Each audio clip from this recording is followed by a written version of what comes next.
20 లక్షల గ్రాట్యుటీ అంశం తేల్చాలని కేంద్ర ప్రభుత్వ నిర్ణయంతో కార్మిక వర్గం నిరాశలో ఉన్నారని సిఐటియు రాష్ట్ర ప్రధాన కార్యదర్శి జేబీసీసీఐ సభ్యులు మంద నరసింహారావు అన్నారు.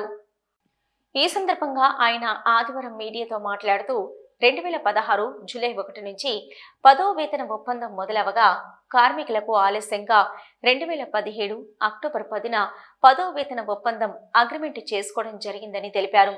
ఆ సమయానికి కేంద్ర ప్రభుత్వం గ్రాట్యుటీని 20 లక్షలకు పెంచుతూ చట్టం చేయకపోవడం మూలంగా భవిష్యత్తులో కేంద్ర ప్రభుత్వం పెంచిన విధంగా గ్రాట్యుటీ చెల్లించాలని అగ్రిమెంట్ చేసుకోవడం జరిగిందన్నారు.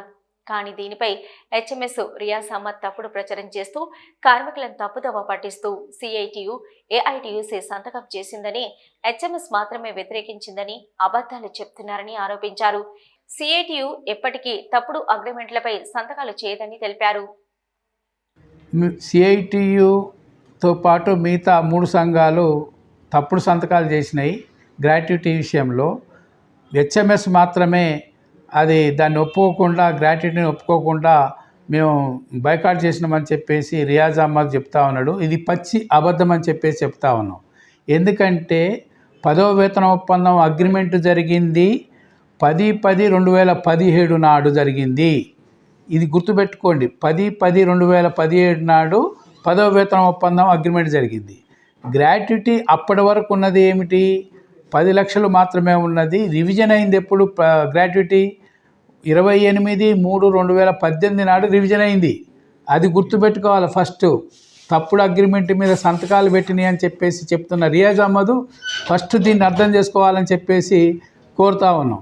ఇకపోతే అసలు దాంట్లో అగ్రిమెంట్లు కూడా ఏం రాశాం? తప్పుడు అగ్రిమెంట్ మీద సంతకం చేసిందని చెప్తా ఉన్నాడు.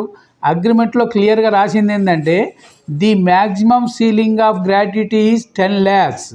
The amount shall be enhanced as per the notification received from the government. అంటే దీని అర్థం ఏంటి? అప్పటి వరకు ఉన్నటువంటి సీలింగు 10 లక్షలు ఉన్నది. తర్వాత ఏమన్నా ఎన్హాన్స్ అయితే గవర్నమెంట్ ఆర్డర్స్ ప్రకారం అమలు చేసుకోవచ్చు అని చెప్పేసి అగ్రిమెంట్లో రాసుకున్నాం తప్ప అది 1/1/2016, 1/1/2017, 20 లక్షల ఏమి అనేది రాయలేదు. ఈ వాస్తవాన్ని రియాజ్ అహ్మద్ దీనికి సమాధానం చెప్పాలని సిఐటిగా డిమాండ్ చేస్తూ ఉన్నాం. తప్పుడు ఒప్పందాల మీద సంతకాలు చేసినటువంటి చరిత్ర సిఐటికి ఎప్పుడూ లేదు, గుర్తుపెట్టుకోవాలి.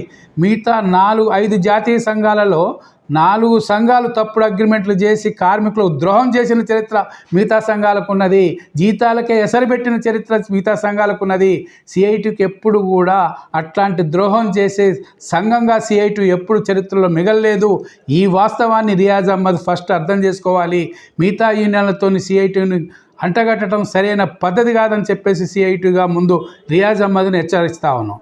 ఇకపోతే గ్రాట్యుటీ విషయంలో ఏది కోల్ ఇండియాలో అగ్రిమెంట్ అయిపోయింది, మేము అమలు చేసినాం, ఇప్పించినాం, సింగరేణిలో ఇప్పించినాం అని చెప్పేసి అంటా ఉన్నారు.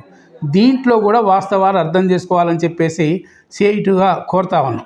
ఎట్లా అంటే, ఈ గ్రాట్యుటీ విషయంలో అనేక రకాలుగా తర్వాత చర్చలు జరిగినాయి. ఏది అధికారులకు ఎలా అయితే 1/1/2017 నుంచి వాళ్ళ వేజ్ బోర్డ్ వాళ్ళ అగ్రిమెంట్ రివిజన్ ఇంప్లిమెంట్ అయినప్పుడు ఏదైతే అమలు చేయడానికి పూనుకున్నారో దాన్ని బేస్ చేసుకొని కార్మికులకు కూడా వేజ్ బోర్డు 1/7/2016 నుంచి కాబట్టి సెంట్రల్ గవర్నమెంట్ ఎంప్లాయీస్కి ఎలా ఇస్తున్నారో 1/1/16 నుంచి కానీ లేకపోతే 1/7/2016 నుంచి కానీ సిఐటియుగా కోరాము.